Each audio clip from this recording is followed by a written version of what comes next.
Duplo Expresso. Carlos Krebs, nessas últimas 24 horas, as coisas continuaram mais ou menos como estavam. A gente vem vendo aí algumas críticas ao desempenho do Fernando Haddad enquanto representante sobre, como disse o Lula, falou sobre...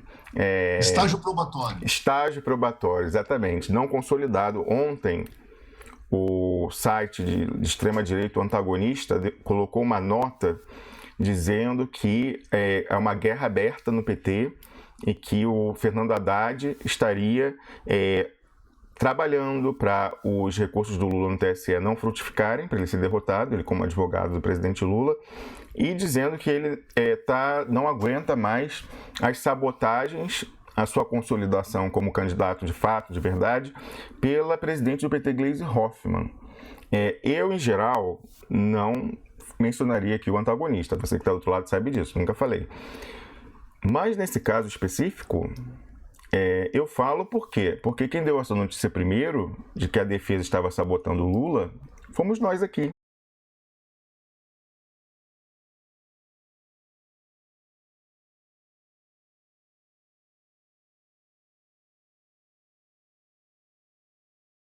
E nós sabemos que é verdade. Nós colocamos como observação factual, vendo aquele recurso, e foi graças ao nosso trabalho aqui, não há por que ter falsa modéstia, que nós impedimos a manobra para o Lula ser declarado inelegível no ano passado. Nós tornamos tão óbvio de conhecimento público o que estava ocorrendo, que aquele recurso mal feito, maroto, falando em elegibilidade, tinha sido feito para o STF poder dizer que o Lula era inelegível, que não teve como eles manterem, porque assim, o pessoal lá dentro, talvez a Gleisi Hoffmann, chegou e falou, olha, o que é isso aqui? Olha esse artigo aqui, que os caras estão falando, que esse recurso foi feito para perder, que história é essa aqui e tal. Aí, se eles tivessem mantido, ficaria tão óbvio que iam ser todos destituídos da defesa, ia ser uma crise aberta. Então, nós demos o substrato, aí que é importante entender. Por que a gente faz críticas a determinadas células no PT, quando outros aí, algumas pessoas, às vezes até bem intencionadas, dizem pra gente que a gente tem que ter união, que é hora de união. Por quê? Porque há disputas internas e com o nosso trabalho, por mais que não seja reconhecido publicamente pela ala lulista, ajuda na disputa interna essa ala contra o pessoal que está dando o golpe do plano B. Então, certamente o artigo que a gente publicou foi o que impediu, porque chegou na mão das pessoas certas e falaram, olha aqui, o que é isso aqui? Vocês estão fazendo um recurso para o STF poder dizer antecipadamente que o Lula é inelegível? Que história é essa? E os caras tiveram que desistir. Então, é muito importante a gente fazer isso, por mais que a gente não goste. Não às vezes até, por exemplo, a gente poderia estar falando de outras questões, poderíamos estar falando do projeto econômico do golpe para a economia brasileira, que é algo que a gente fala bastante aqui também, a questão da reprimarização, a questão do fim do projeto autônomo de desenvolvimento, a questão da exclusão de 90% da população brasileira, fazer uma economia só para 20, não para 200 milhões. Mas, em vez disso, em vez de falar só disso, por que a gente também dedica parte do nosso tempo a falar dessas questões? Porque isso é fundamental. Está no projeto do golpe essa questão de consolidar uma transição no PT, tirando o Lula de cena e colocando alguém que vai tirar a força do PT enquanto força popular, de mobilização popular, porque vai divorciar o partido das suas bases sindicais, sociais, pessoal de liderança comunitária, não vai se reconhecer mais naquela liderança. Então, o PT vai perder os dentes, vai ficar desdentado, não vai ser mais uma ameaça. Mas, muito importante, Rômulus, o PT perde os dentes, mas continua sendo a boca da esquerda. Esse é o objetivo completo de quem está do outro lado do espectro político, né? Que tu tem um adversário banguela, mas que continue sendo a voz dissonante, que talvez ela passe a ser apenas a voz ressonante, não? Exatamente, Carlos. A gente teve um probleminha aí rapidinho com o seu áudio, mas acho que deu para as pessoas compreenderem o que você estava falando.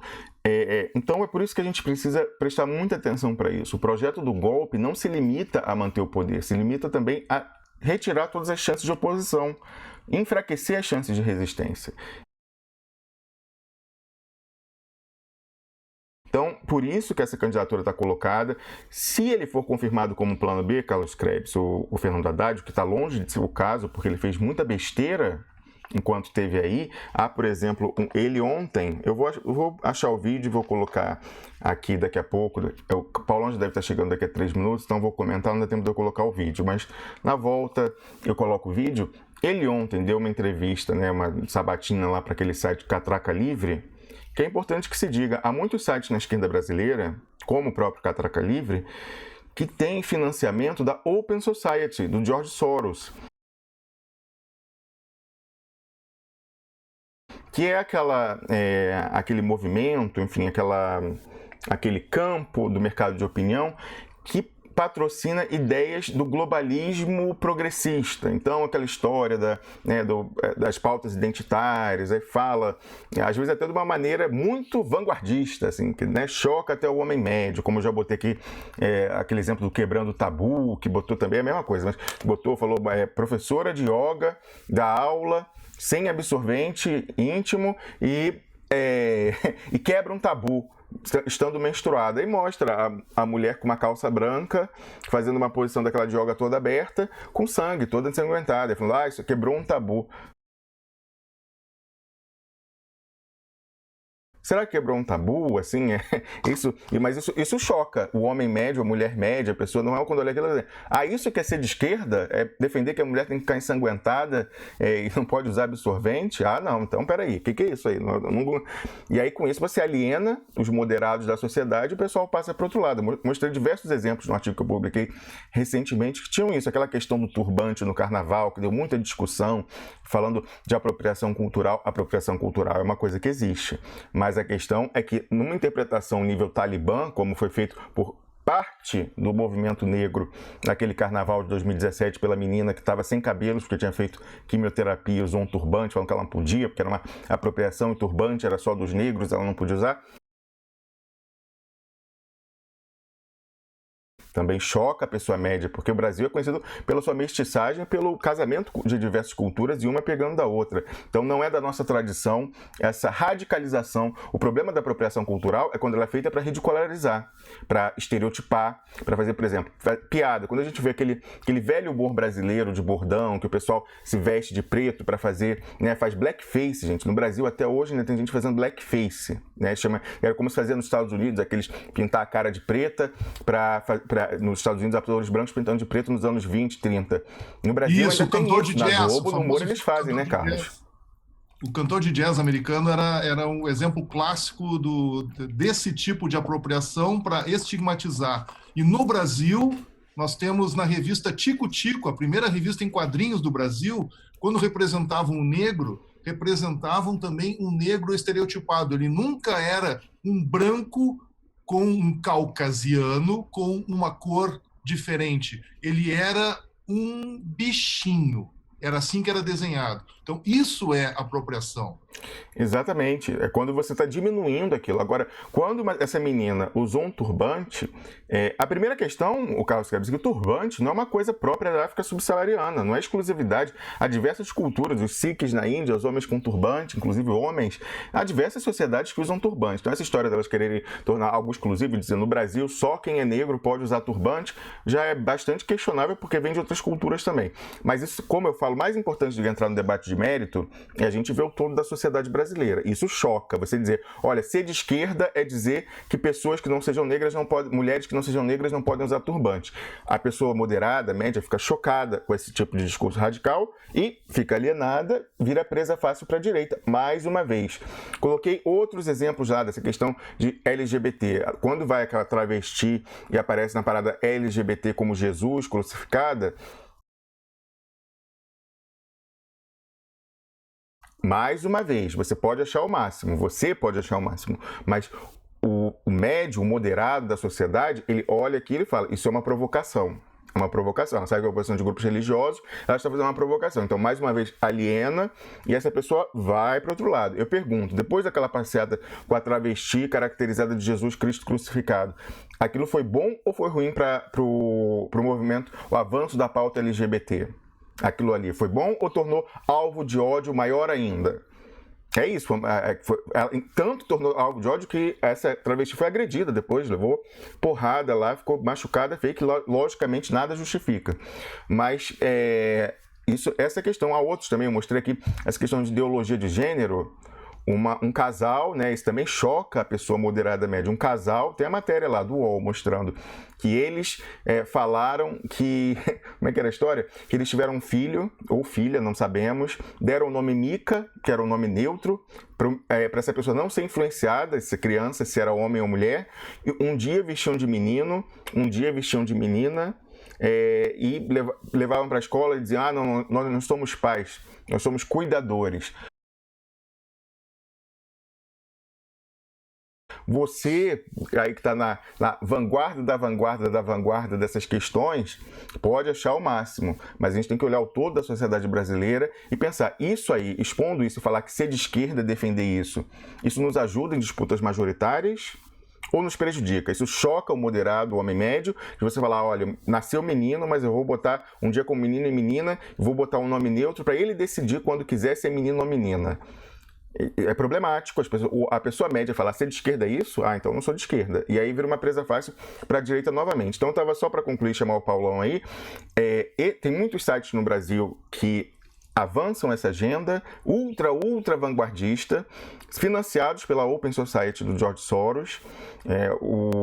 O Quebrando Tabu é um, Catraca Livre também é outro. E aí ontem o Fernando Haddad, quando chega lá, fizeram pergunta para ele se opor, né, falar mal da Venezuela e da Nicarágua. Os regimes, a ditadura, ditadura, democracia, o que é? Ele tentou ficar em cima do muro, mas é interessante que ele falou em fechamento do regime, falou que a Venezuela não pode ser caracterizada por uma democracia, como democracia, por estar numa conflagração, mas eu acho interessante que ele nunca fala o motivo do fechamento do regime, como ele colocou. Ele não fala da desestabilização, ele não fala do ataque imperialista. Cadê o Fernando Haddad falar que nós estamos sofrendo um ataque do imperialismo americano e da finança transnacional? Eu não vejo ele falar isso. Eu vejo ele falar dos sintomas, mas eu não vejo ele falar da causa do problema. Então, ele falou mal da Venezuela, da resistência nacionalista, patriótica da Nicarágua e da Venezuela, que não deixa de ser, você pode simpatizar ou não com o regime, mas eles estão sofrendo um ataque do império e estão resistindo, e por isso sofrem todas as dificuldades que estão sofrendo. Mas eles não falam disso, nunca se fala da causa, nunca se fala do patrão do golpe. Então, às vezes as pessoas falam aqui, quando querem nos desqualificar, falam, eles não ficam falando mal do Alckmin. Para que eu vou perder tempo do Alckmin? Se tirar o Alckmin, bota a Marina, bota outro. Eu falo do patrão, eu falo do programa do patrão para o Brasil. E é por isso que a gente tem um Paulão aqui hoje para falar com a gente. Exatamente, porque eu tenho certeza que o Haddad não fala, mas o Paulão vai falar.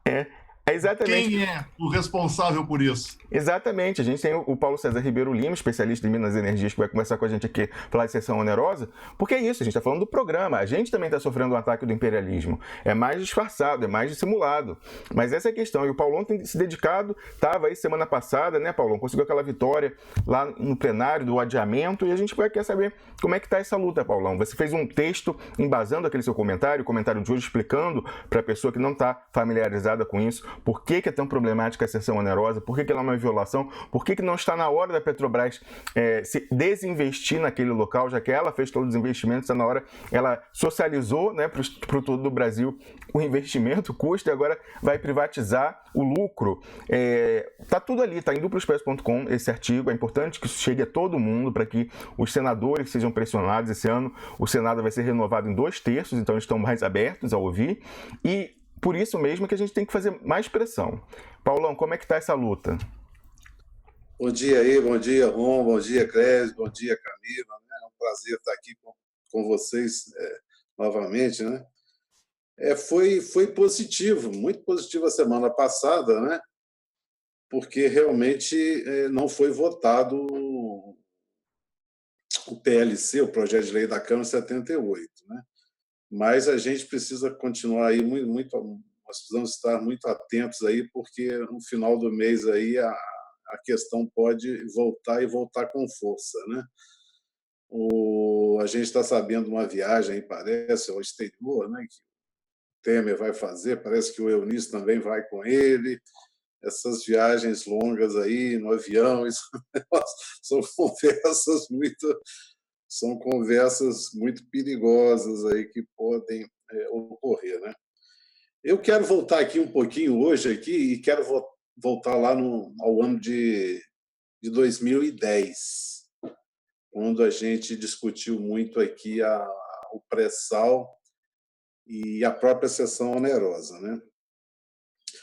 Bem, uma discussão que eu sempre quis fazer, né, foi a seguinte: descobrimos o pré-sal. Fazer uma pergunta: onde é que está o nosso amigo Wellington Calazans? Hoje ele não está participando. O Wellington, ontem e hoje, ele tirou uma folga, porque, não, na verdade, não é folga, ele está aí trabalhando em outros projetos, mas amanhã ele está de volta, o Paulão. Mas o pessoal sabe, porque o pessoal já falou aqui, que nem a gente fala que eleição sem Lula é fraude, a gente avançou e falou PT sem Lula é fraude, o pessoal já respondeu que duplo expresso sem Wellington Calazans é fraude também, então o pessoal está de olho. Então, no caso... Eu sou o fraudador agora. Hoje o Krebs que é o fraudador aí. Mas pessoal... o que eu posso dizer é que nós estamos muito bem representados aí com vocês dois, viu, Krebs, viu, Ron? Muito obrigado, Paulo. Você sabe que antes, já quando tinha tido substituição para essas questões, outros compromissos do Wellington, o pessoal falou, o Wellington gravou um vídeo e falou: olha, Carlos Krebs, fica de olho, aqui não tem plano B, não. Eu estou olhando e matutando, que nem o Lula. Mas aí nós descobrimos o pré-sal, né? Lá em 2006, 2007. Hoje um bom número para o pré-sal aí, um trabalho importante aí de geofísico, um número aí um número meio cabalístico aí de 176 bilhões de barris, mas é um bom número. Então nós estamos aí com esse petróleo. Aí lá em 2010 a gente já tinha a dimensão do pré-sal e já tinha, mais que as reservas, a gente já tinha ideia da produtividade dos postos do pré-sal, que realmente são superiores às da Arábia Saudita. Talvez sejam os postos mais produtivos do mundo, né? Aí eu tentei fazer um debate, né? Assim, agora descobrimos o pré-sal, o que vamos fazer com o pré-sal? Essa discussão, de fato, não houve.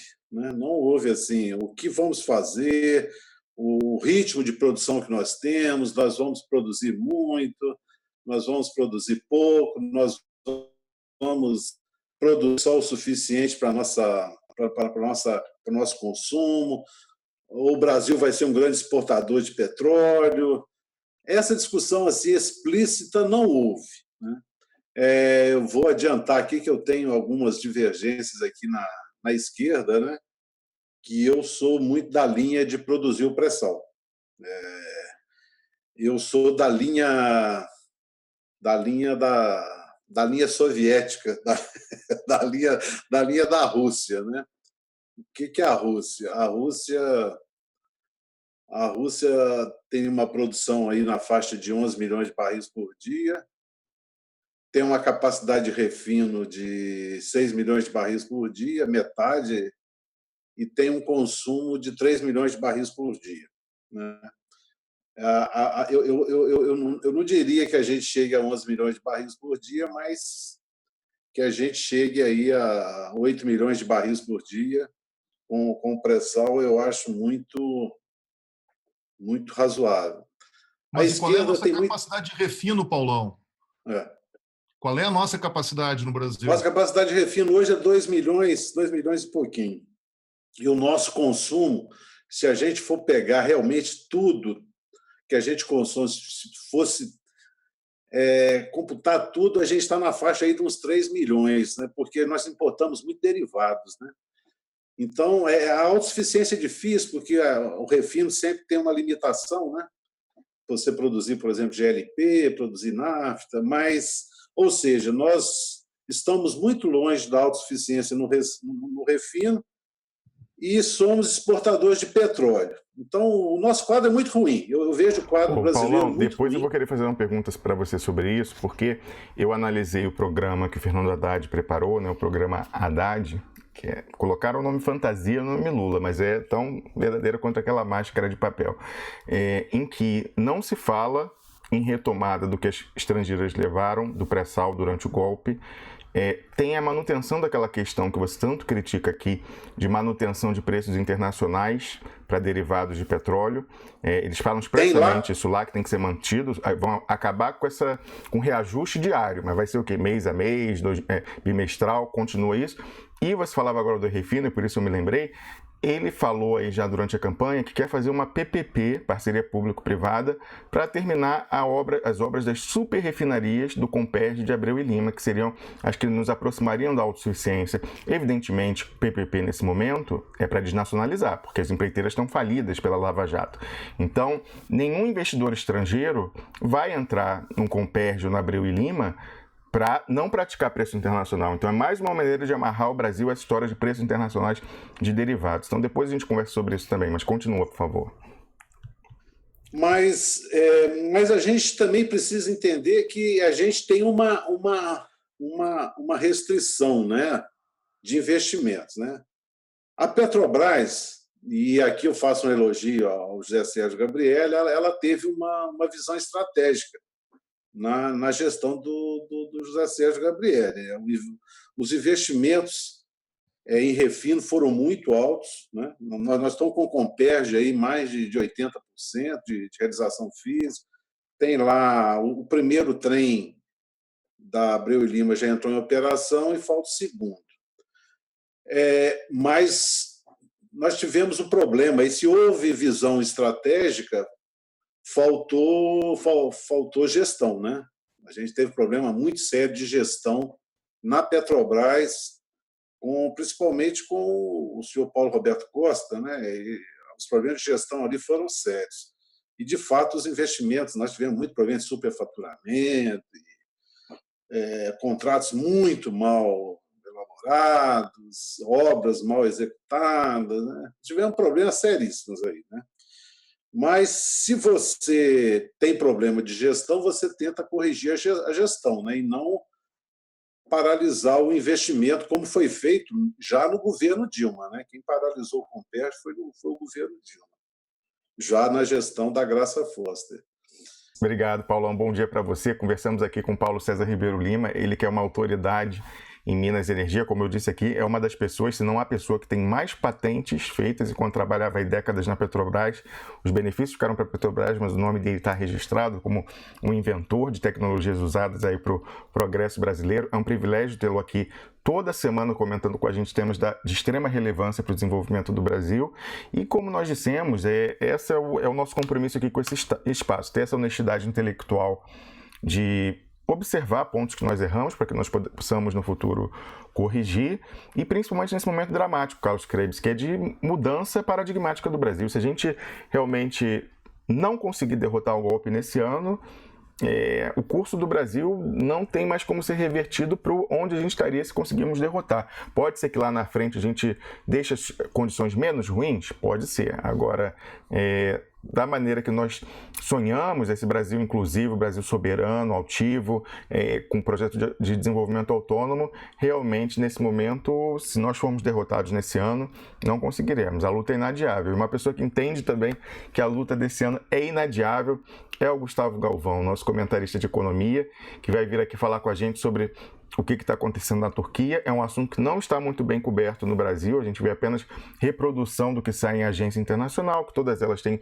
uma linha editorial muito próxima aos interesses geoestratégicos dos Estados Unidos. Então, eu queria que o Gustavo Galvão falasse com a gente, mas começando, Gustavo, eu te dou bom dia já, eu queria que você começasse explicando por que nós, no Brasil, e nós da luta contra o golpe, temos que prestar atenção no que está havendo na Turquia.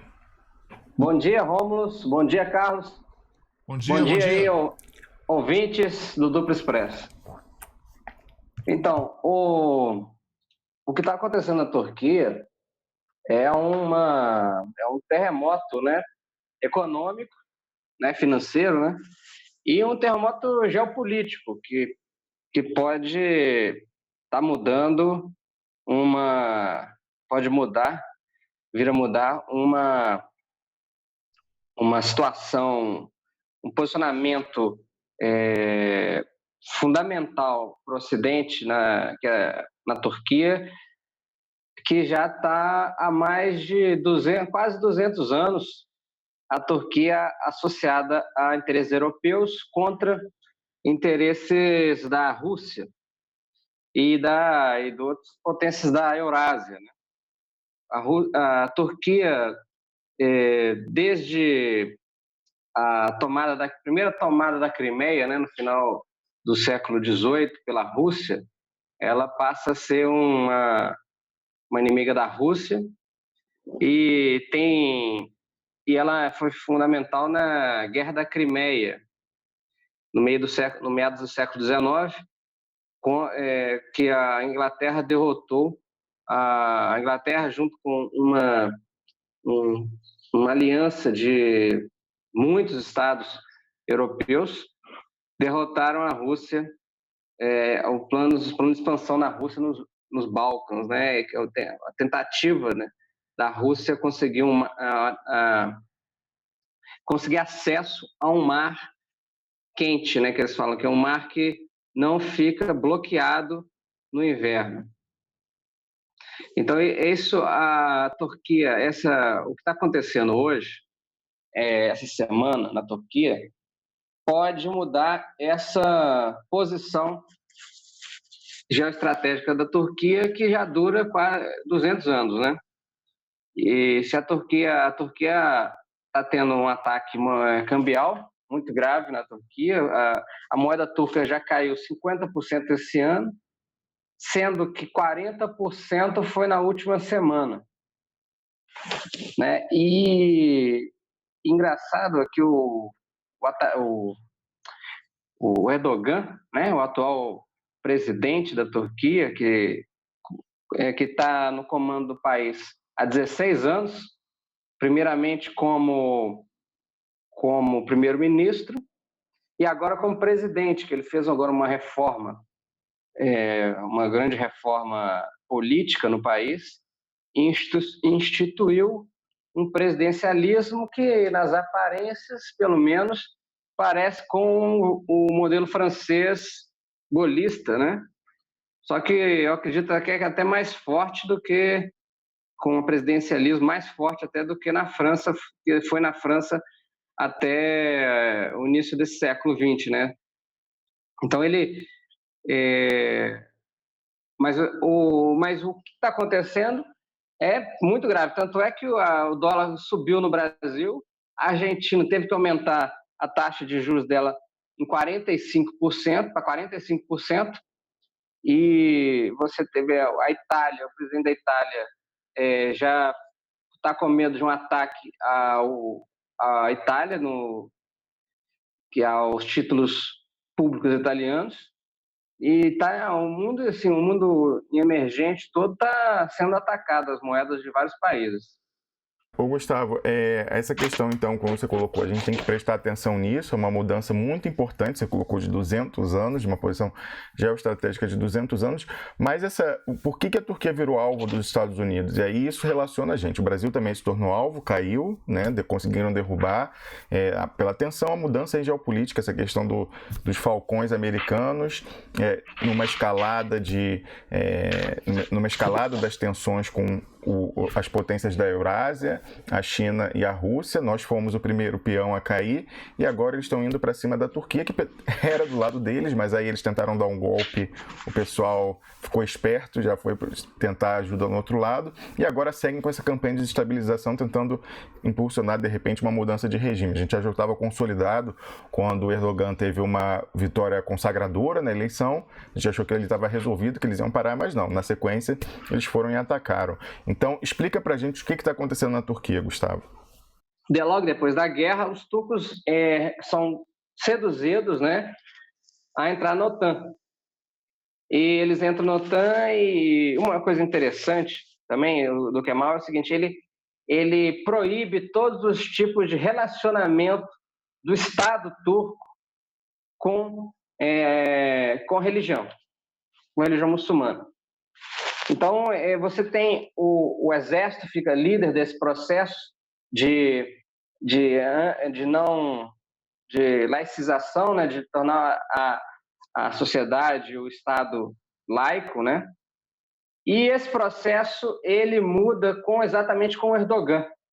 Isso dura décadas, né? Todas as vezes que o povo turco votava em um candidato de pró-muçulmano, de linha que quer misturar a religião com a política, havia um golpe de Estado. Na Turquia houve golpes nos anos 60, 70, 80, 90, golpes Um golpe militar. Os militares ficaram como um poder moderador ali, quase paraconstitucional. Quando saía daquele figurino desenhado, os caras tomavam o poder de novo e impediam. E aí agora, como você está colocando, a gente está chegando já aos dias de hoje, quando no início dos anos 2000, mais ou menos casado ali com a época que o presidente Lula chega ao poder no Brasil, chega o Erdogan, que é líder de um partido tido como moderado, né, islamista moderado, pelo menos naquele momento, mas que vai mudando isso. Primeiro chega ao cargo de primeiro-ministro e vai ascendendo, consolidando sua liderança, e aí agora chega essa reforma de peso constitucional, mudando ali, partindo para um regime nominalmente golista ali, com a figura do presidente pairando com poderes, agora a presidência da República tornando-se o poder moderador na República Turca, né, Gustavo? É interessante notar que ele entra com apoio ocidental. Apesar de a Turquia ser um país vinculado, ser o principal membro da OTAN, fora dos Estados Unidos, é o maior exército da OTAN depois dos Estados Unidos, e tem um conjunto grande de armas nucleares apontadas para a Rússia ali na OTAN, e sendo a maior base também, a maior base da OTAN fica em Sirklik, na Turquia, ele seja um papel fundamental da OTAN. Os americanos, o Ocidente apoia o Erdogan, porque o Erdogan, naquele momento, ele era vinculado, provavelmente ainda é de alguma forma, à Irmandade Muçulmana, que é um partido muçulmano generalizado, que tem todos os países árabes, no caso da Irmandade Muçulmana, e é vinculado aos interesses ocidentais. É uma espécie de maçonaria árabe, né? E vinculado a interesses principalmente ingleses, né? Contra os interesses nacionalistas que, de certa forma, o exército turco representava. Ainda tinha um nacionalismo laico, ainda, e o Erdogan ele entra com apoio da Irmandade Muçulmana, que é controlada pelo Ocidente, e pelo apoio do movimento desse clérigo Gulen, que é uma espécie de Irmandade Muçulmana turca, também vinculado ao Ocidente. Ele era amigo desse Gulen e ele participava desse movimento muçulmano pró-Ocidente na Turquia. E ele é eleito e ele se vê como ele se torna um líder, se mostra, né, um líder bastante carismático. E ele promove ele entra junto com o Lula e ele promove também um crescimento baseado no consumo, um crescimento expansionista que melhora a qualidade de vida na Turquia, paralelamente ao Lula, muito parecido com o Lula. E esse crescimento, por isso que o povo adora ele, porque as condições de vida melhoraram muito, e é um crescimento baseado no consumo. Então, é um crescimento que o povo está satisfeito e tal, mas gera uma dívida externa grande e um déficit no balanço de pagamentos, como aconteceu também no período lulista, houve uma piora do balanço de pagamentos no governo, no período Lula, e também continua no período Dilma, que inclusive foi uma das causas principais da derrota da Dilma, foi a crise econômica de 2014, final de 2014, e início de 2015, que o dólar explodiu, né? Foi para R$4, e foi o que derrubou a Dilma. Na verdade, sem isso, a Dilma não teria cedido tanto à história do Levi, não teria perdido. Então, esse processo que aconteceu no Brasil, em 2015, basicamente, está acontecendo agora na Turquia, ou seja, é o fim do ciclo do consumismo, né, do desenvolvimento baseado no consumo e nas melhorias das condições sociais.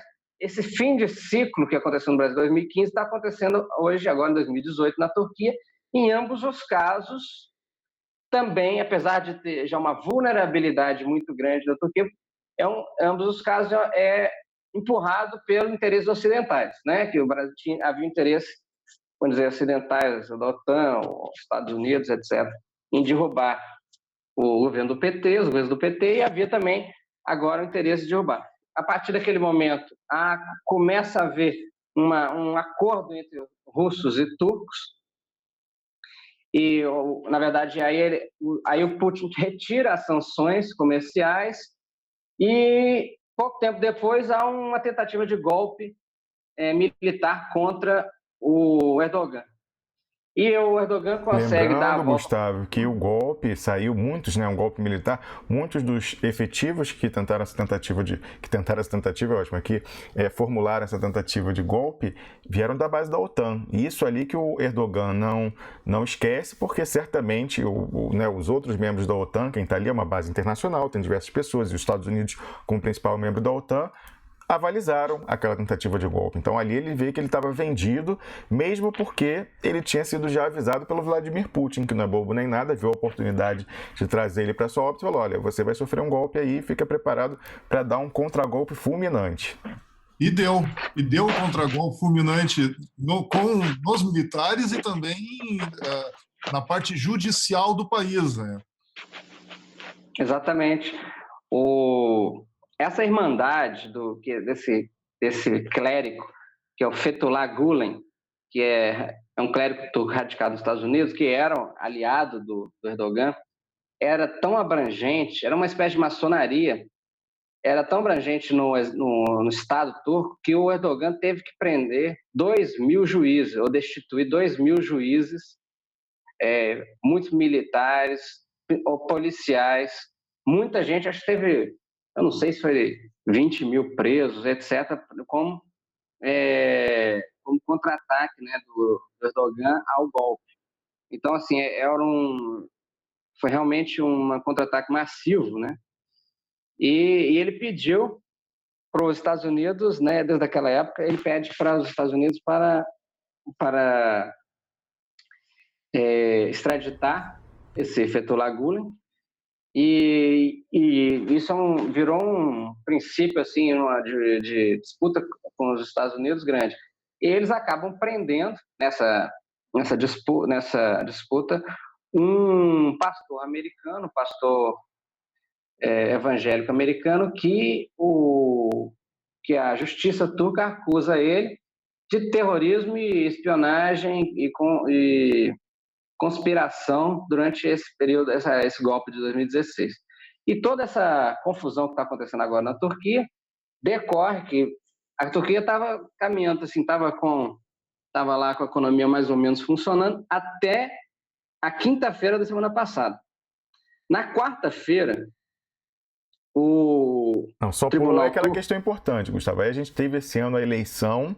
O Erdogan sai consagrado, consegue fazer a sua reforma, põe a sua reforma constitucional, ganha no primeiro turno a eleição, com mais de 50% dos votos, sai consagrado como líder. Então a derrota dele do golpe foi, e as mudanças que ele vinha sugerindo foram sufragadas pela maior parte da população turca, principalmente das áreas rurais. Você sabe que eu assistia muito aqui, Gustavo, durante o período de cobertura dessas eleições turcas, que foi há pouco, alguns meses apenas, a TV francesa, e eles entrevistavam aquele pessoal urbano, ocidentalizado, das grandes cidades, principalmente Istambul, e o discurso era como se fosse o pato turco, era o pato turco. Você conversando com eles na eleição, eles iam votar num candidato, né, laico, moderninho e tal, mas eles diziam: esse Erdogan tem muita corrupção, vou votar contra ele porque é corrupção. E também é por isso ele está aí, se mantém no poder, porque tem um bando de pobre na área rural, ignorante, fica votando nele, porque ele fica dando benesse. Então eu falei: caramba, já ouvi esse discurso em algum lugar, falar que tem muita corrupção e que ele só ganha porque fica fazendo clientelismo, assistencialismo com o pessoal pobre e rural. Eu falei: já ouvi essa história em algum lugar. Exatamente. O Erdogan é uma espécie de Lula, né? Mas é um Lula com mais firmeza, né? E aí Você dizia que a economia vinha bem depois dessa vitória até a quinta-feira da semana passada. Exatamente, a economia vinha bem e havia uma tentativa de acordo com os americanos de devolução. A Turquia devolveria o pastor americano acusado de terrorismo, né, e espionagem, e o Israel devolveria um turco que estava preso em Israel. E esse acordo era isso. Só que parece que os turcos queriam também soltar um banqueiro turco que está preso nos Estados Unidos por ter feito comércio com o Irã. E aí os americanos não queriam, estavam querendo devolver um por um, né? Não queriam devolver dois por um. E aí na quarta-feira, o tribunal turco disse que não, que não iam devolver o cara e condenaram ele, mas mandaram ele para a prisão domiciliar. Então, o pastor ia para a prisão domiciliar. O Trump ficou, vamos dizer assim, revoltado, não gostou da decisão do tribunal e mandou um Twitter.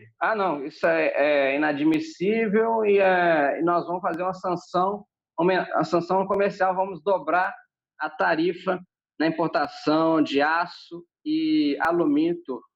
A partir desse simples tweet começa um ataque ao câmbio, né? O ataque à lira turca, a moeda turca, chama lira também, como na Itália. E aí você começa, você tem um ataque na quinta, o Erdogan diz que não vai ceder e não vai aumentar a taxa de juros por causa desse ataque, porque começa com um Twitter, né? Para ele acha que é um desaforo. E aí acontece, quando o mercado vê que ele não vai fazer nada, o mercado dobra a aposta. A moeda turca cai 20% na sexta-feira. E ontem ainda cai mais 8%. Então, hoje eu ainda não vi como é que está, mas é uma queda colossal. Foi 40% desde quinta-feira. E eles estão assustadíssimos. O mundo Gustavo, todo tá e na eleição isso foi muito explorado. Na eleição a lira já estava desvalorizada, já vinha ela se desvalorizando há muito tempo. Então essa classe média ocidentalizada que quer comprar o iPhone para falar, quer viajar para a Europa, quer tal, eles já estavam reclamando que o dólar estava caro. O Bolsa Miami, olha a história, tudo é parecido. Por que a gente está falando do Rio? Eles já estavam reclamando que estava alto. Aí você fala, em cima disso, já tem uma redução de mais 40%, o pessoal não está mais podendo passar férias em Paris, né? Em vez de ser Miami, o pessoal não está podendo ir passar férias em Paris. Então, continua, Gustavo, por favor. Exatamente. Então, assim, eu acho que isso vai gerar um cataclisma. Ou derrubam o Erdogan, ou faz um novo golpe, ou ele provavelmente vai, porque ele é um negociador duro, ele está prometendo se vincular definitivamente aos BRICS e ao interesse russo e chinês. A promessa é então, vocês vão tentar me derrubar aqui, eu vou me aliar à Rússia e à China. E essa queda de braço com o Trump aí está sendo muito interessante e ninguém sabe para onde vai. Então, assim, esse tweet do Trump pode estar mudando uma posição turca de 200 anos de posição pró-ocidental da Turquia na Eurásia. É isso, Gustavo. Muito obrigado por trazer essas informações aqui para a gente. Certamente uma informação tão detalhada sobre o que está acontecendo na Turquia e os possíveis reflexos no Brasil e lições a tirar no nosso combate ao golpe, você não vai ver em outro lugar. Infelizmente, queríamos ter outros lugares que deixassem o Paulão fazer críticas pertinentes ao que vinha sendo feito, mesmo pelo governo do PT. Queríamos ter outros locais em que a geopolítica fosse prestigiada ao ponto de mostrar o reflexo disso para o Brasil, mas infelizmente a gente está nessa trincheira sozinho. Vamos continuar com muita firmeza nessa luta para o golpe. Muito obrigado, Gustavo Galvão, pela sua participação aqui hoje com a gente, falando sobre essa questão da Turquia, que realmente a gente está precisando, porque o noticiário no Brasil está cobrindo de uma maneira muito superficial. Obrigado, bom dia, Gustavo. Obrigado, bom dia também. Nós conversamos aqui com Gustavo Galvão, ele que é mestre, doutor em economia, assessor legislativo, economista concursado do BNDES, uma pessoa comprometida, Carlos, com o desenvolvimento do Brasil e com a independência nacional. Ele poderia estar muito bem no emprego lá no BNDES, trabalhando como economista, mas não, foi para a cena onde o jogo estava sendo jogado, em Brasília, está lá lotado no gabinete do senador Roberto Requião, fazendo esses estudos. Ele que publica, tem uma mente inquieta, faz muita coisa aí, às vezes, durante a pausa do Duplo Expresso, a gente ficou publicando uma série dele, quase um artigo por dia. O cara é muito produtivo, sempre pensando. E aí, quando liga aqui para mim, a gente passa horas conversando. E aí a gente fala de coisas, assim, fala de culturas da lavoura, de países, tal, com a economia. Pô, eu me divirto. Quando ele liga aqui para mim, a gente fica horas conversando. Muito bom ter o Gustavo aqui com a gente falando disso, porque, como eu dizia, isso a gente não vai ver em nenhum outro lugar destinado ao ouvinte, ao espectador brasileiro. Então, como ele falou, a gente de olho aí, porque a gente está se aproximando da eleição, são 45 dias, gente. Em 45 dias a gente vai ter o primeiro turno, pouco mais de 45 dias, a gente vai ter o primeiro turno das eleições, nessa fraude em que o Lula está excluído. E imagina, uma crise de monta do tamanho da crise asiática de 97. Se isso vier a ocorrer, certamente vai ter impacto. Vamos ver aí o que o regime Temer vai fazer para tentar beneficiar os candidatos oficiais do golpe, de repente tentar manter aí o candidato oficioso no PT, o plano B, porque literalmente... Já sabe o que eles vão dizer, né, Holmes? Que? A culpa é do Lula, a culpa é do PT, a culpa é do Lula da Turquia agora. Não, certamente, porque eles vão falar, o Lula se encontrou com um cara lá para fazer aquele acordo com o Irã em 2009, 2010, olha aí, ó. Foi lá, deu ideia ruim para ele, conversou no avião, falou, olha... É herança maldita. É verdade, exatamente. Então a gente tem que ficar muito de olho. E, Carlos, você sabe que eu comentei aqui no início do programa aquela questão da entrevista do Fernando Haddad lá no Catraca Livre ontem. Eu já peguei aqui o trecho em que ele fala da Venezuela e da Nicarágua, respondendo a uma pergunta do jornalista, eu acho que é o Gilberto Dimenstein. E aí você vê, como eu dizia, o Catraca Livre tem essa pauta muito identitária, muito, dizer assim, não de uma maneira pejorativa, mas moderninha, descolado, essa coisa assim, como eu falei, eles tem parcerias com a Open Society do George Soros, assim como diversos outros sites dessa natureza, Quebrando Tabu e diversos outros, que antes de colocar, eu vou mostrar o que eu dizia da agenda que o Open Society impulsiona nos países. Eles são o sinal trocado, não é esse aqui não, peraí, ó. Eles são o sinal trocado do... esse é do Paulão, aqui o meu. Aqui é. Eles são o sinal trocado do MBL. O MBL, os dois recebem financiamento americano, mas são os polos opostos, mas que um não vive sem o outro. Porque é no combate entre eles, principalmente em rede social, que é no contraste que o outro brilha. Então é o MBL e o anti-MBL. Então, financiado pelos irmãos Koch, conservadores em valores, vai ser contra a mostra de arte de gay, vai ser contra aborto, contra tudo tal nos valores. E o outro não. O outro é essa coisa super libertária em termos morais e, às vezes, abraçando essas áreas, essas células ultra vanguardistas do movimento identitário que chocam o moderado, inclusive cujos excessos são criticados até por pessoas da esquerda, como, por exemplo, eu falava aqui daquela polêmica do turbante no Carnaval. Muita gente da esquerda, eu lembro, até acho que o Breno Altman publicou artigo criticando isso, e outras pessoas criticaram essa questão dessa talibanização da história da apropriação cultural. E aqui nesse artigo, quem quiser entender que essa história dos identitários é um calcanhar de Aquiles imenso para essa chapa que estão tentando impor no PT, do Plano B, do Haddad e da Manuela, vai esse artigo que eu publiquei na semana passada, que é Como uma Luva, Haddad, Manu e o lugar do identitarismo na estratégia do golpe. Eles dois são reféns dessas franjas, então eles... Por gravidade, vão polemizar com Bolsonaro nisso, falar de aborto, falar de gay, falar de não sei o que e tal. E, majoritariamente, a sociedade brasileira é uma sociedade que é ainda conservadora, atrasada nos seus costumes. Eu sou a favor, Carlos Krebs, eu pessoalmente, vou cortar aqui de novo pra gente, depois eu volto. Eu, pessoalmente, individualmente, tenho certeza que você também, o Wellington Calazans, nós somos ultralibertários nesses temas ditos morais, comportamentais. Então, eu sou a favor de descriminalização de drogas leves, de política de redução de donos em drogas pesadas, a favor de sustentabilidade, a favor de promoção do vegetarianismo. Eu mesmo sou vegetariano. Eu sou a favor de eutanásia, eu sou a favor de descriminalização do aborto até o 3º mês, eu sou a favor, o que mais que tem desse pessoal? De respeito, né, de políticas de promoção e reparação das injustiças históricas a minorias raciais e valorização da sua cultura. Tudo isso nós somos ultra a favor aqui. A questão é que, primeiro, o excesso dessas franjas ultra vanguardistas são muito facilmente instrumentalizados pela direita para chocar o centro, chocar os moderados e falar, olha, a esquerda é isso aí.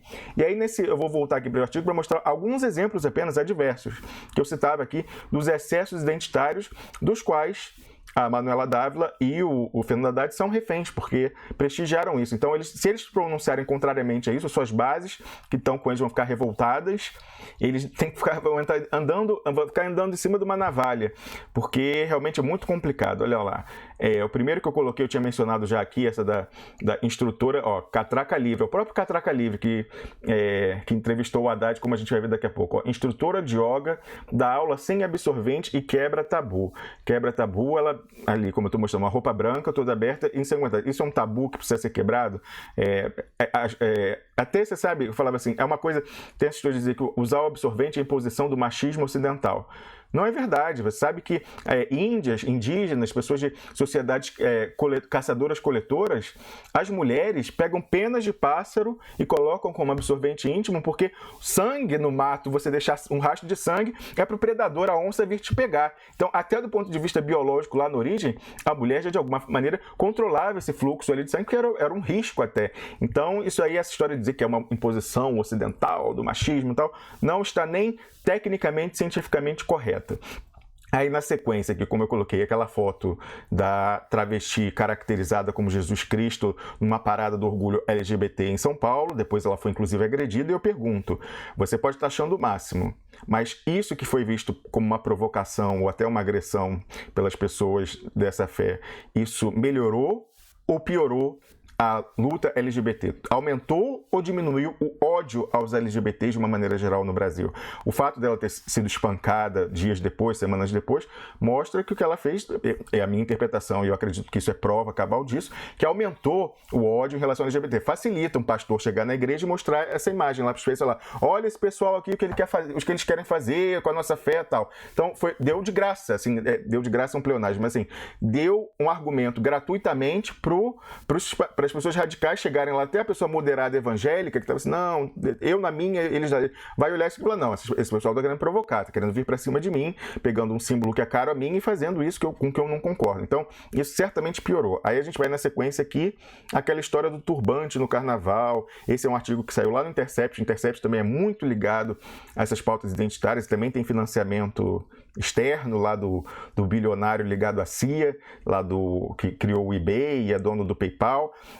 Aquela história, esse artigo aqui, a autora em particular, Ana Maria Gonçalves, ela é uma autora negra, escritora negra, e ela é o que nos Estados Unidos chama de pundit. O que é pundit? Ela é assim, é como se fosse um campeão de uma pauta, de um samba de uma nota só. Então, ela tem a coluna fixa lá no Intercept, e qual é o trabalho dela?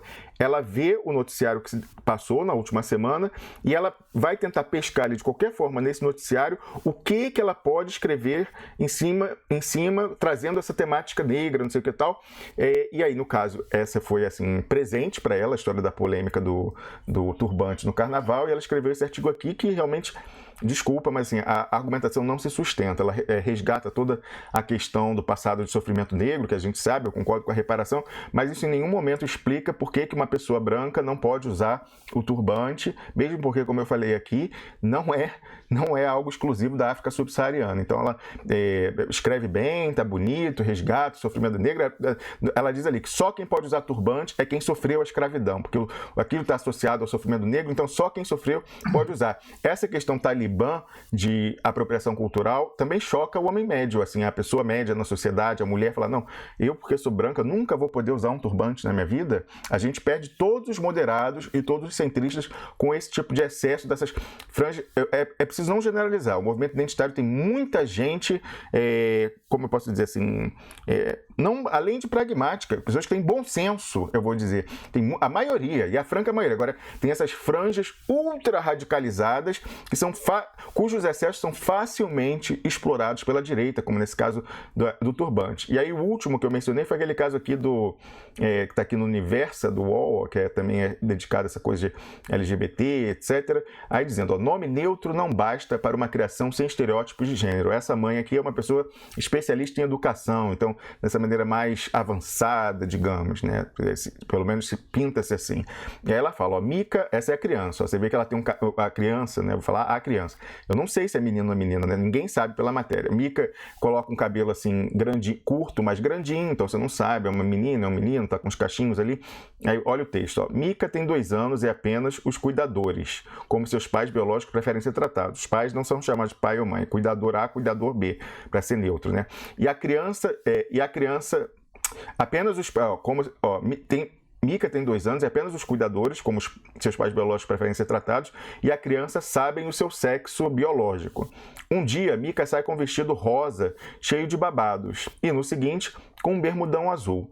Fora o visual, nem mesmo seu nome entrega o gênero de nascimento, porque a educadora, aqui está o nome dela, escolheu um nome que soasse neutro. Vivendo em Campinas, interior de São Paulo, ela não se identifica, a mãe não se identifica nem como homem, nem como mulher, nem como homem, por isso não se importa de ser tratada no feminino ou no masculino, a mãe do ou da Mica. Por isso, quando descobriu que estava grávida, decidiu optar por uma criação de gênero neutro. O fator pessoal, no entanto, não deixou a situação mais fácil. A gente ainda fica muito preso nessa binariedade.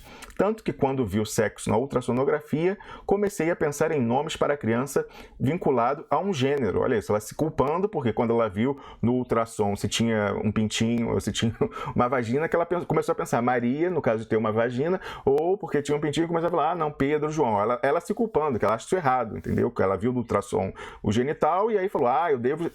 Então, esse tipo de discurso é muito facilmente explorado por um moderado. Esse texto em particular viralizou entre a direita. Todos os meus amigos de direita no Facebook compartilharam, o MBL caiu em cima, Bolsonaro, todo mundo. Isso é muito fácil para você chocar um moderado, colocar essa questão. Então, como eu falava aí, é um calcanhar de Aquiles deles dois. E aí, o primeiro exemplo que eu coloquei aqui, que era da instrutora de yoga que quebrava um tabu por não usar um absorvente quando está menstruada dando aula de yoga, é o do site Catraca Livre. E é nesse que o Fernando Haddad foi lá dar ontem entrevista, eu vou colocar aqui o vídeo, habilitar o som, e quando perguntam para ele sobre Venezuela e Nicarágua. E aí a gente vai ver a resposta dele se convém a quem efetivamente quer combater um golpe do imperialismo no Brasil. Vamos lá.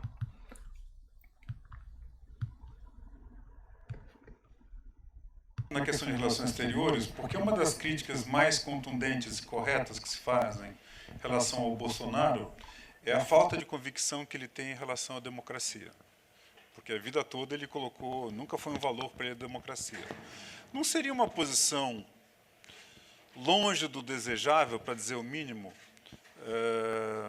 o que o PT encara, como ele se relaciona com países como a Venezuela, que hoje é uma ditadura, ou até mesmo como a Nicarágua? A gente nunca viu uma crítica contundente a esses países em que a democracia ficou formal e ela está longe de ser considerada uma democracia. O PT, numa nova gestão, iria repensar esse tipo de coisa? Bom, em primeiro lugar, os governos do PT, no plano federal, nunca tomaram partido quando há conflito, aberto ou não, em países da região. E eu acho essa posição correta do ponto de vista da chancelaria. Sabe, o nosso Ministério das Relações Exteriores não tem que tomar partido quando há um conflito.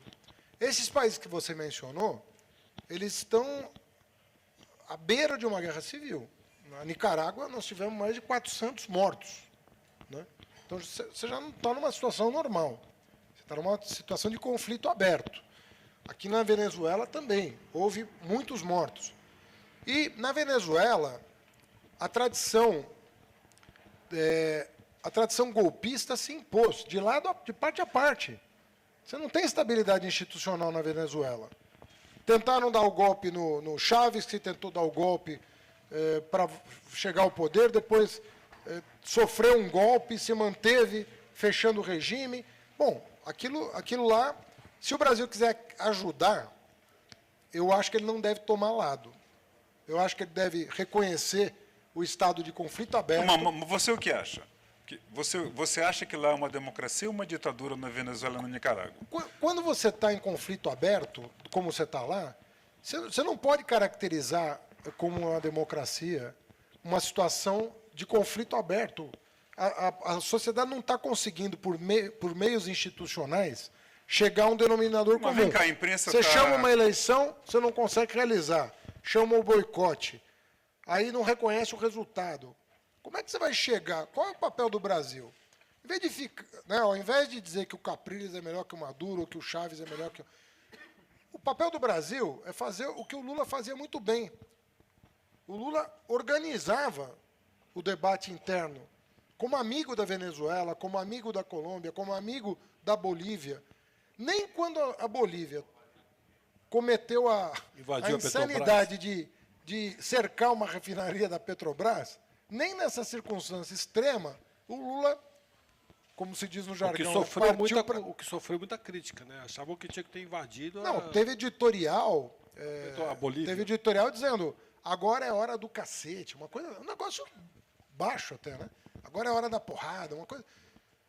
Não funciona assim, nós não vamos ajudar o continente a se encontrar. Vamos supor que agora a crise do Macri se agrave, começa a ter turbulência de rua. O Macri bota a polícia para bater em manifestante, ou até, né, matar manifestante. O papel do Brasil é manter algum distanciamento com uma atitude dura em relação à violência, que nunca é caminho para nada, e tentar organizar institucionalmente a saída da crise. É isso que nós temos que fazer, né? Ele lá fala que o PT não teria posição, que o PT teria sido neutro com relações a essas disputas na Venezuela. Ele fala no governo, na chancelaria. Evidentemente que o país não adotou sanções diplomáticas, nada disso, mas o partido sempre se mostrou muito resoluto com relação ao avanço dessas lides, principalmente à resistência ao imperialismo desses países. Eu achei lamentável o Fernando Haddad criticar esses países sem contextualizar a briga. Mais uma vez, ele parte para a falácia de reduzir a disputa na Nicarágua e na Venezuela a disputas paroquiais, como se fosse uma esquerda golpista e uma direita golpista, quando a gente sabe que por trás dessa direita golpista estão as forças do imperialismo. Tem tweets do Trump falando, ameaçando, vem ele mandando vazar, dizendo que vai invadir para desestabilizar. A gente viu um atentado à vida do Nicolás Maduro com participação de estrangeiros, inclusive de um senador norte-americano, Marco Rubio, como nós conversamos aqui ainda ontem, com Caio Clímaco. Ele não mencionou nenhuma vez na resposta dele a ameaça imperialista. Ele nunca falou quem que são os patrões da instabilidade nesses países. E aí, para piorar, ele fala isso, que o PT tem sido neutro, vai ficar neutro, o que não é verdade. Se nós formos ao site do Partido dos Trabalhadores, agora eu vou trocar a tela para lá, e colocarmos uma busca simples, Venezuela, nós vamos encontrar apenas nos últimos resultados, olha lá, tá aqui, nota do PT sobre atentado ao presidente Nicolás Maduro. Em nota, a Secretaria Internacional do PT rechaça o ataque sofrido por Nicolás Maduro e se solidariza com o povo venezuelano. Eu não vou ler o texto, não, é pequenininho, dá para ler aqui, O Partido dos Trabalhadores, através de sua Secretaria de Relações Internacionais, condena veementemente o atentado à vida do presidente Nicolás Maduro da Venezuela durante a comemoração de 81 anos da Guarda Nacional Bolivariana e de 1 ano da Assembleia Nacional Constituinte. Rechaçamos as pretensões de violência que buscam alterar as decisões democráticas do povo da Venezuela. Está vendo aí, Fernando Haddad? Pretensões essas que atentam contra a paz na Venezuela e na região latino-americana e caribenha. Seguimos atentos na defesa intransigente dos pressupostos da proclamação de América Latina como zona de paz aprovada em 2014 pela CELAC, Comunidade de Estados Latino-Americanos e Caribenhos, entidade que foi criada sob patrocínio do presidente Lula. Expressamos nossa solidariedade ao legítimo presidente Nicolás Maduro e ao povo venezuelano. Assina Mônica Valente, secretária de Relações Internacionais do Partido dos Trabalhadores, apenas na semana passada, no dia 5 de agosto de 2018. Esse é o resultado mais recente. Se a gente for pesquisar mais atrás, vai ter novos empréstimos de solidariedade ao governo venezuelano e à luta das camadas populares lá contra as ameaças e até às vezes os ataques diretos do imperialismo. E aí passando para o seguinte, a questão da Nicarágua também, olha só, a última, essa é a mais recente apenas, de 20 de julho. Nota da Secretaria de Relações Internacionais do PT sobre a Nicarágua. Tão logo se iniciou a crise política e social na Nicarágua, o Partido dos Trabalhadores, através da Secretaria de Relações Internacionais, em 27 de abril passado, manifestou preocupação com esses acontecimentos e apoiou a formação da mesa de diálogo para que o governo, organizações sociais e políticas e o povo nicaragüense buscassem uma solução pacífica para essa crise, assegurando o respeito à soberania e independência da Nicarágua. Defendemos o direito da oposição política a qualquer governo, a liberdade de expressão da cidadania e processos políticos pacíficos. Lamentamos profundamente as mortes e eventuais violações de direitos humanos ocorridas. Porém, É necessário lembrar que os enfrentamentos de hoje na Nicarágua a um governo legítimo e democraticamente eleito não são uma novidade nas Américas, e tampouco um fenômeno espontâneo.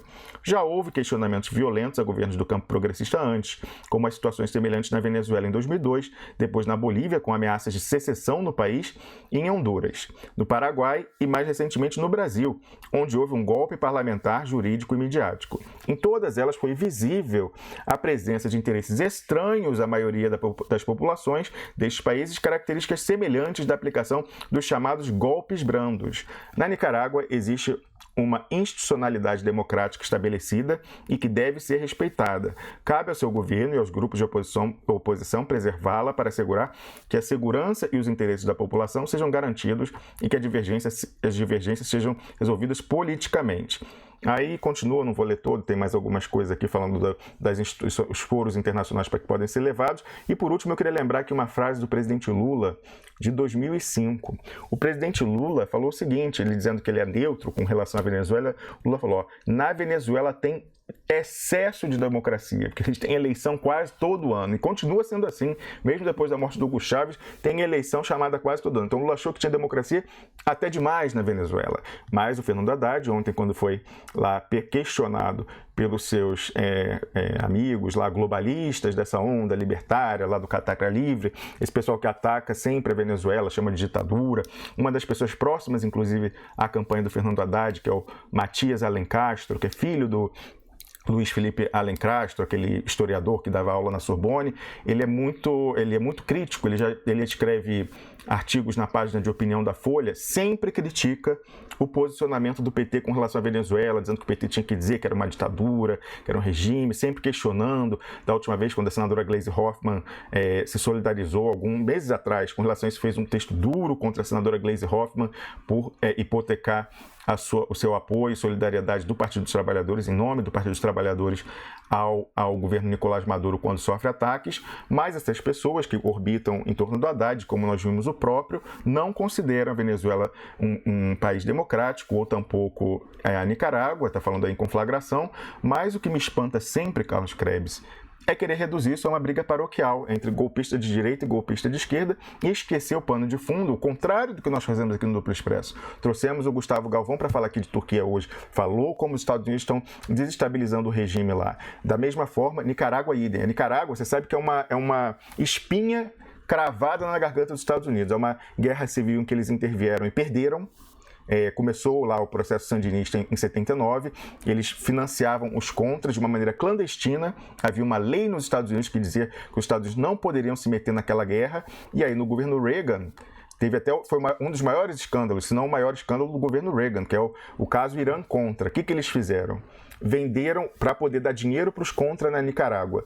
Os Estados Unidos venderam armas com preço abaixo do custo, assim, subfaturados, para Israel, porque para Israel os Estados Unidos podiam vender arma. Aí Israel pegou essas armas e vendeu para o Irã. Então Israel era só um repassador, era o laranja. Um entreposto. Isso. Israel funcionava como entreposto. Isso. E aí, mas vendeu para o Irã pelo preço cheio. Então, e essa diferença era desviada para financiar os contras na Nicarágua. Então, o governo Reagan estava violando duas leis ao mesmo tempo. Uma que impedia de vender armas ao Irã, naquele conflito com Saddam Hussein, era anos 80, ali estava na Guerra Civil, o aliado oficial dos Estados Unidos era o Iraque, de Saddam Hussein, naquela época. Eles deram armas para o Irã naquele conflito, porque o que interessava era a guerra, né? Na verdade, para os Estados Unidos sempre o que interessa é a guerra. Usaram Israel como laranja ali para poder pegar essa diferença e financiar os contras. Mesmo assim, perderam essa guerra civil, lá os sandinistas ganharam, e além disso, Carlos Krebs, isso é um caso paradigmático, foi por isso que os Estados Unidos se retiraram da decisão de submissão automática de disputas que tenham com outros países à Corte Internacional de Justiça, na Haia, na ONU, porque perderam. Eles, assim como o Brasil, aceitavam a jurisdição da Corte Internacional de Justiça automaticamente. Fala, olha, se eu tenho uma disputa com um país que também é membro da ONU, esse caso pode ser levado imediatamente à Corte Internacional de Justiça. Tem outros países que não, que fazem opção. Tem uma disputa, eu vou decidir se eu vou me submeter ou não à jurisdição da Corte Internacional de Justiça na Haia. Os Estados Unidos tinham a submissão automática, a Nicarágua levou esse caso à ONU falando: eu quero que os Estados Unidos sejam responsabilizados pela participação que eles tiveram no conflito civil, na guerra civil que nós tivemos, com diversos mortos, porque eles financiavam, inclusive clandestinamente, como eu descrevi aqui, os contras, os guerrilheiros que mataram tantas pessoas no país. Esse caso foi levado à ONU e, de uma maneira histórica, os Estados Unidos foram derrotados, foram considerados responsáveis, sim, por tudo, internacionalmente, por tudo que tinham patrocinado lá na Nicarágua. Como retaliação, os Estados Unidos se retiraram e agora, toda vez que tem uma disputa, os Estados Unidos têm que escolher. Não, esse eu deixo levar, esse eu não deixo levar. É lamentável que a pessoa que esteja postulando ser candidato do PT reduza a grave luta que tem na Venezuela e na Nicarágua a questões paroquiais entre forças políticas golpistas. Os dois governos... Exato, Rômulo. São duas questões básicas que a gente pode apontar como um problema nesse discurso que ele fez. Primeiro, caracterizar como regime contrário à posição do próprio partido que ele representa, que estabelece que há governo tanto na Venezuela quanto na Nicarágua. E outro é essa questão de achar que os países são ilhas e que eles não estão vinculados a uma rede internacional que trata de interesses políticos e interesses econômicos, e que a posição desses países, na verdade, é uma resposta à pressão que eles sofrem de forças poderosas. Exatamente, Carlos. Eu gostaria, Rômulo, que para a gente não ficar nesse papo radão aí, né, nesse discurso do radão, nós pudéssemos mostrar aquele flash mob de Salvador, onde ali sim há um exemplo do que a população brasileira deseja que seja consolidado amanhã em Brasília. Mas isso aqui a gente vai ver agora como que realmente o povo brasileiro já concordou com o plano B, né? Realmente o povo está aí nas ruas gritando Haddad, Haddad, Haddad. Vamos ver aqui a prova disso.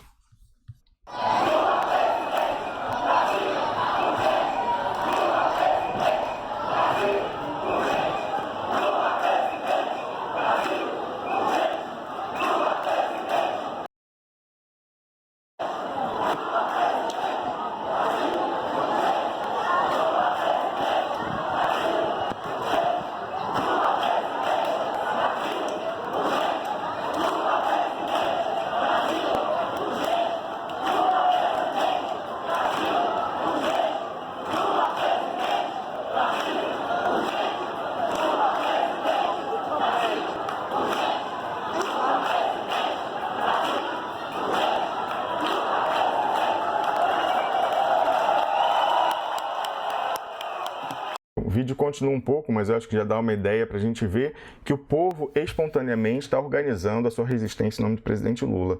O que está faltando é liderança. Cadê os políticos chamando isso? Amanhã a gente vai ter o movimento, né, a manifestação de apoio ao presidente Lula no registro da sua candidatura, e o que a gente viu foi as pessoas que estão ocupando cargos no PT não viabilizando a ida desse povo aí, esse lá de Salvador para Brasília, cantar o mesmo canto que eles estão fazendo.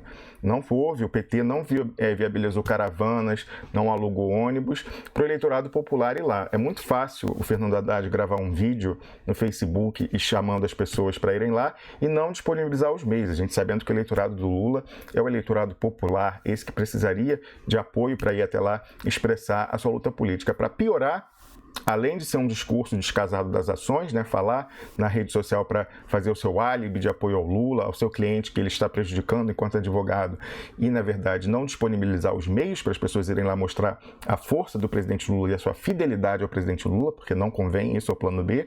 Além disso, há diretórios do PT que organizaram atos paralelos, como aí no seu Rio Grande do Sul, Carlos Krebs. Acho que é inexplicável, a gente tem que pedir lá para pessoas do Estado. Exatamente, Rômulo. É muito importante a gente falar sobre isso. E o superchat de hoje tem a ver com algo que eu também queria colocar sobre o que está acontecendo desde aqui o Rio Grande do Sul. O Denis Luiz de Paula Santos falou que, em política, não há coincidência. O caso Favreto é grande armação para minar a confiança em Lula candidato e fortalecer a chapa Haddad-Manu. Ontem, eu tenho que elogiar a postura do deputado Paulo Pimenta, que subiu na tribuna, que estava quase vazia na Câmara dos Deputados, denunciando a quadrilha de tolgados, segundo ele, que agiram à margem da lei contra Lula. Ele citou o desembargador do TRF4, João Pedro Gebran Neto, o presidente do TRF4, Carlos Eduardo Thompson Flores, a Procuradora-Geral da República, Raquel Dodge, e todos estariam liderados pelo juiz de primeira instância, Sérgio Moro. Então, num vídeo que foi publicado ontem na Globosfera, ele mandou muito bem, com um discurso assertivo, super atento aos fatos absurdos referidos pelo diretor-geral da Polícia Federal, o Rogério Galouro, em entrevista à edição do final de semana do jornal Estado de São Paulo, sobre esse não cumprimento de uma ordem judicial que estabelecia a libertação do ex-presidente Lula. O seu discurso estava muito bom, é um discurso de aproximadamente 10 minutos, mas no final, como não poderia deixar de ser, a pólvora vira espoleta. Então, eu recortei aqui a parte final do discurso dele e vamos ver se vocês concordam comigo quando a gente fica um pouco desanimado quando ouve esse tipo de coisa.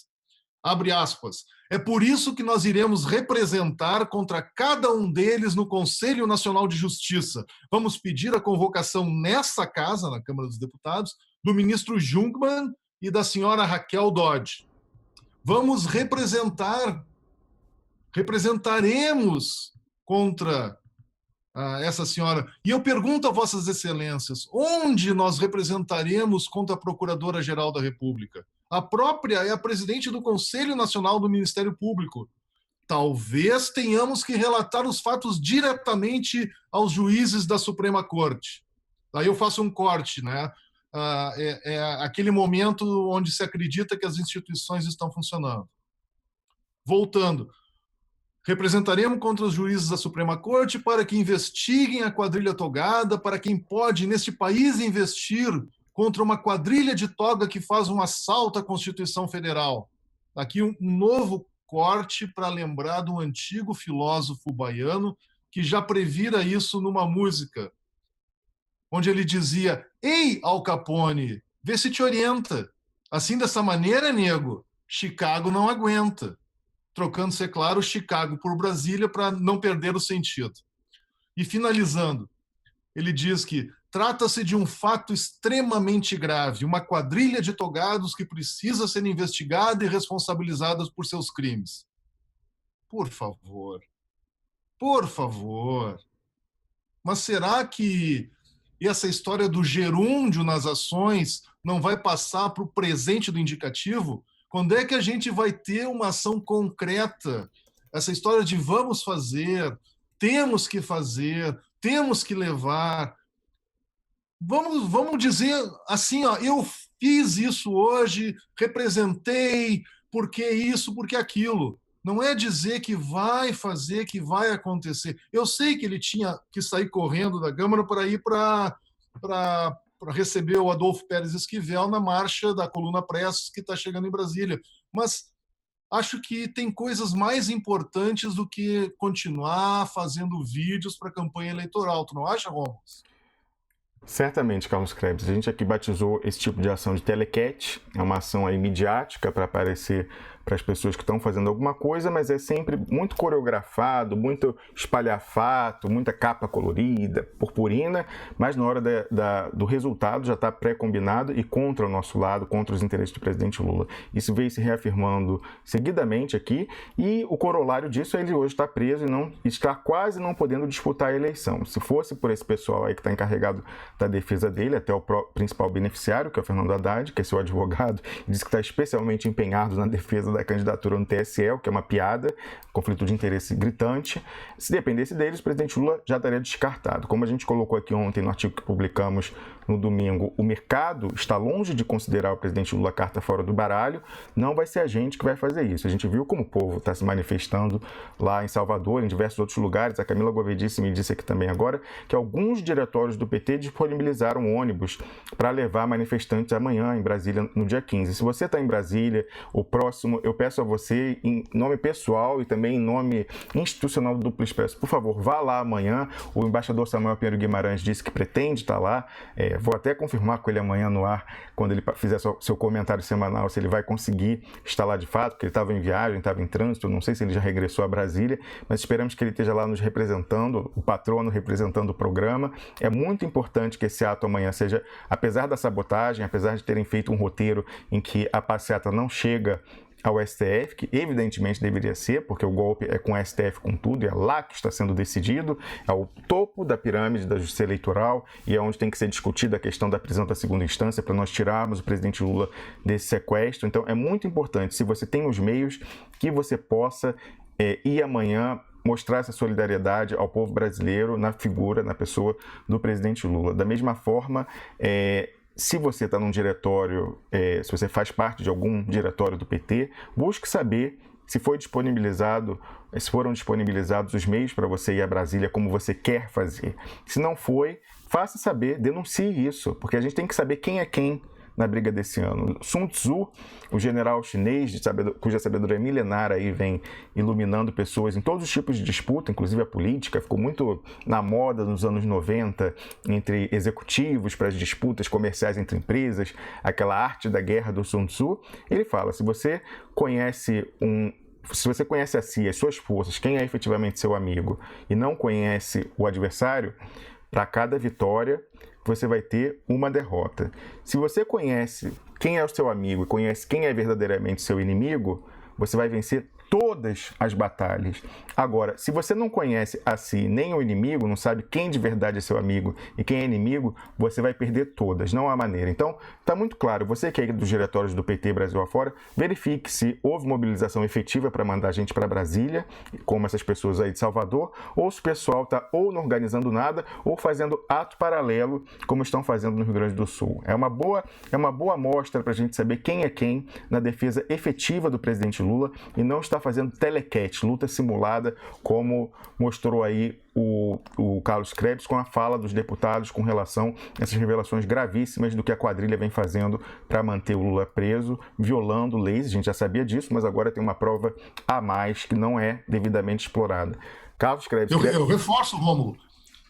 A fala dele durante 9 minutos foi muito boa, porque pontuou exatamente o que foi apresentado no jornal. A questão, para mim, o que me incomoda é a atitude de achar que agora que nós temos isso, nós vamos levar para as instâncias, as respectivas instâncias que deveriam estar cobrando, né, uma atitude sobre esse mau comportamento dos meninos levados. Muito bem lembrado, inclusive a gente tem que ter em mente que o CNJ mantém até hoje na gaveta todas as acusações, representações contra o Sérgio Moro, inclusive com relação ao grampo que foi feito na presidente Dilma e no presidente Lula. Eu, inclusive, acho que isso nunca vai ser sequer, nunca vão mexer com essa história, porque ela até hoje é muito mal explicada, Carlos Krebs. Aquele grampo é um grampo ambiental, não foi um grampo feito pela Telefônica, que a gente ouve a funcionária da Presidência da República falando com a pessoa do lado, não há como captar isso. Antes do destinatário, que era o presidente Lula, da ligação, atender o telefone, a operadora de telefone, ela só consegue gravar quando a pessoa atende, aí começa a gravação. Mas não, essa você vê a pessoa que está lá no ramal, no Palácio do Planalto, conversando com uma pessoa do lado, falando assim, ela quer falar com Lula, tal, não sei o que, ela vai falar com Lula, você ouve isso, não seria o caso, então é uma escuta. Não, lá no Palácio do Planalto... Conversa antes do telefone tocar. Isso, exatamente. Antes do telefone tocar. Antes de chamar, antes de completar. E além disso, 2 horas depois já estava esse áudio na Globo. Isso não seria possível se aquilo tivesse sido em circunstâncias normais, degravado no ritmo que a Polícia Federal faz. Vai chegando diversas ligações e eles vão aos poucos vendo. Como aquela era a última, ia demorar ainda muito para chegar. Então, a não ser que o Sérgio Moro tivesse recebido a dica, falando assim, olha... vai ter a ligação aí. Aliás, se ele tivesse recebido o áudio, como foi um áudio ambiental, ou o Sérgio Moro colocou um grampo no Palácio do Planalto, ou alguém no Palácio do Planalto, não sei, José Eduardo Cardoso, por exemplo, armou a gravação, pegou o áudio e mandou para o Sérgio Moro divulgar 2 horas depois. Foi aquilo que precipitou toda a questão do presidente Lula, foi aquilo que impediu ele de assumir como ministro-chefe da Casa Civil, foi aquele áudio que foi usado pelo Gilmar Mendes para dizer que aquilo era uma frustração à justiça, então que era uma fraude, não poderia ser nomeado. Ali a desculpa foi dada e até hoje não foi explicado. Então, como aquilo ali vai expor, Carlos Krebs, não só o Sérgio Moro, mas também quem do nosso lado quem do nosso lado é quinta coluna e está articulado com golpe, eu acredito que... Do nosso lado, não. Não tem quinta coluna do meu lado. Nomeadamente, pessoas dissimuladas que fingem estar do nosso lado, mas efetivamente estão trabalhando para o outro lado, como o José Eduardo Cardoso, esse laranja podre que no Ministério da Justiça armou a cama de gato para prender o Lula, foi atrás das empreiteiras que sabia que tinha algum envolvimento com o governo do PT, legítimo até nos negócios, mandou fazer um pente fino e ajudou o pessoal da Lava Jato a ir para cima. A gente recebeu informação, inclusive, de um ex-executivo da OAS a esse respeito, falando o papel fundamental de José Eduardo Cardoso para a Lava Jato ter conseguido fazer o que fez, indo em cima das empreiteiras. Então, gente desse naipe certamente está envolvido nesse grampo que foi feito. Eu acredito que eles não vão, o golpe não vai revelar o que foi feito, não é só para proteger o Sérgio Moro, é para proteger os infiltrados também. Então, a gente fica refletindo, vamos ficar muito de olho quem ajudou e quem não ajudou a ter pessoas amanhã no ato de registro da candidatura do Lula, sabendo mais uma vez que esse plano B de bola nas costas, B de bancos e B de candidatura bastarda do golpe não está consolidado, está balançando e nós temos que lutar para manter a candidatura do presidente Lula até as últimas consequências. Nós aqui no Duplo Expresso vamos até o fim, porque entendemos que a luta desse ano tem que ser vencida, não pode ser adiada, e a nossa melhor arma é o presidente Lula. Não é à toa que ele está preso, é justamente por causa da sua capacidade de liderança e de mobilização popular. Então, mais uma vez, vou repetir o meu bom dia ao presidente Lula e desejo para você também, Carlos, um bom dia. Agradeço imensamente por você ter vindo aqui substituir na medida do possível, é claro, a gente é insubstituível, Wellington Calazans, mas na medida do possível ter vindo substituir, me ajudar aqui, sem você não teria conseguido apresentar o programa. Desejo a você, do outro lado, também um bom dia e até amanhã, às 6 da manhã, com a volta do Wellington Calazans, mas fique atento, ao longo do dia aí a gente vai ter conteúdos novos no Duplo Expresso. Vá lá, duploexpresso.com agora, acabou o programa, vá lá, vai ter um post desse programa e lá na descrição você vai encontrar todos os links para nos seguir em todos os nossos perfis nas redes sociais, seja as americanas, seja as seguras como a russa, nosso grupo no Telegram. Vá lá e, aproveitando, se você estiver num desktop ou num laptop, assine as notificações no seu navegador, clicando no sininho no canto direito inferior da tela, um sininho vermelho, ou no canto direito superior, lá em duploexpresso.com, coloque o seu e-mail na nossa lista de divulgação, que uma vez por dia a gente manda os conteúdos que teve nas últimas 24 horas. Muito obrigado pela sua presença aí, nos acompanhando nessa manhã de quarta-feira, e até amanhã às 6 da manhã. Duplo Expresso.